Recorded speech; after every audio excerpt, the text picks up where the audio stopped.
ગુજરાતમાં વિધાનસભાની ચૂંટણી આવનાર છે ત્યારે રાજનીતિ સાથે રાષ્ટ્રનીતિ વિષય પર સુરતમાં હિન્દુ ઇકોસિસ્ટમ અને ઉત્સવ ફાઉન્ડેશન દ્વારા વક્તવ્ય યોજાયો હતો, જેમાં કપિલ મિશ્રાએ વક્તવ્ય આપ્યું હતું અને આમ આદમી પાર્ટીના અરવિંદ કેજરીવાલ પર પ્રહાર કર્યા હતા।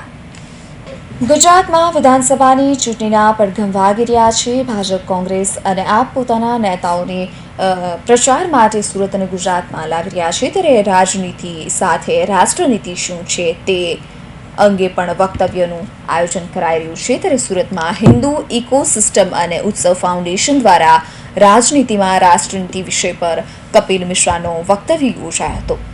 સુરતના પાલ ખાતે આવેલ સંજીવ કુમાર ઓડિટોરિયમમાં યોજાયેલા રાજનીતિમાં રાષ્ટ્રનીતિ વિષય પર વક્તવ્યમાં મોટી સંખ્યામાં યુવાઓ સહિતનાઓ જોડાયા હતા। तो आ अंगे पत्रकार परिषद में कपिल मिश्राए अरविंद केजरीवाल पर आकरा प्रहार કર્યા હતા। ये आज सूरत में उत्सव फाउंडेशन और हिंदू इकोसिस्टम का ये कार्यक्रम हुआ है, जिसमें हम लोगों ने कोशिश की है कि गुजरात में जिस प्रकार से कुछ लोगों के द्वारा झूठ फैलाने की कोशिश की जा रही है, उसका तथ्यों के साथ, आंकड़ों के साथ, फैक्ट्स के साथ और डेटा के साथ सच सामने रखा जाए। ऐसा कार्यक्रम हम अहमदाबाद में कर चुके हैं, आज सूरत में है, कल हिम्मतनगर में है, और इस प्रकार जहां पर भी इस प्रकार का झूठ फैलाने की कोशिश होगी वहां पे हम लोग जाएंगे और सत्य को और तथ्यों को सामने रखेंगे।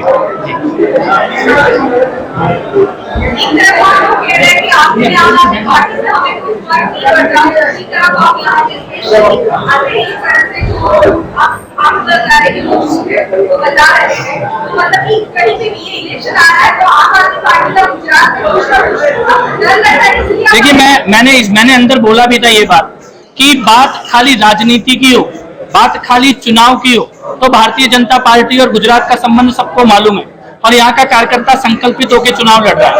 लेकिन बात जब ये आए कि कोई विष की बेल उगाने की कोशिश करे, विष का पौधा रोपने की कोशिश करे, तो उसकी जड़ पे सत्य और तथ्यों के आधार पर प्रहार करना हम सबका धर्म बनता है और इसीलिए हम यहाँ पर आए हैं।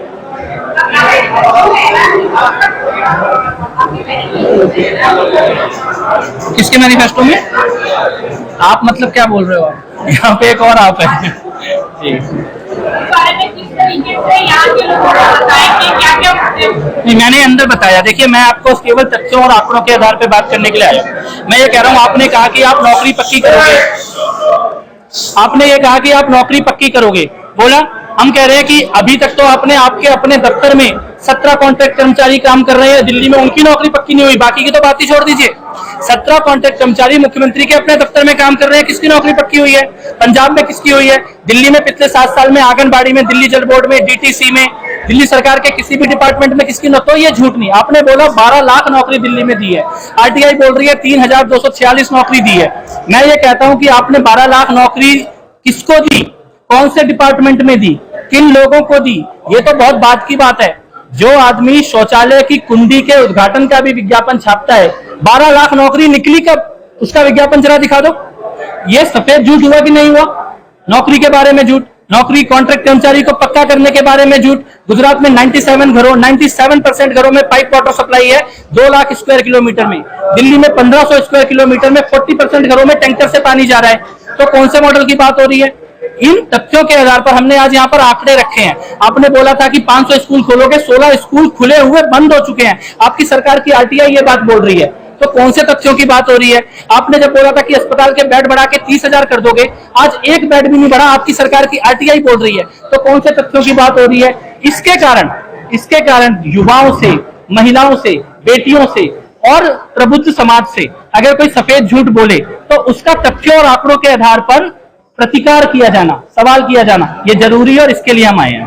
एक सवाल ये है कि हिंदू इकोसिस्टम की बात, ये हिंदू इकोसिस्टम जो है उसको किन तत्वों के आधार पर आगे ले जाना है? सरकार को काम किया केवल सेवा। किस प्रकार की? जिन लोगों के परिवारों को कष्ट का, हिंसा का, प्रताड़ना का सामना करना पड़ता है, हम कोशिश करते हैं उनकी मदद करें। अपने कन्हैया लाल जी, उमेश कोले जी, अंकिता जी, इन सबके मामले में देखा होगा कि हम कोशिश करते हैं सेवा करने की। હિન્દુ ઇકોસિસ્ટમ અને ઉત્સવ ફાઉન્ડેશન દ્વારા યોજાયેલા રાજનીતિમાં રાષ્ટ્રનીતિ પરના કાર્યક્રમમાં અરવિંદ કેજરીવાલના નોકરી સહિતના વાયદાઓ અંગે તીખા પ્રહાર કર્યા હતા। Bureau report, Hind TV news, Surat.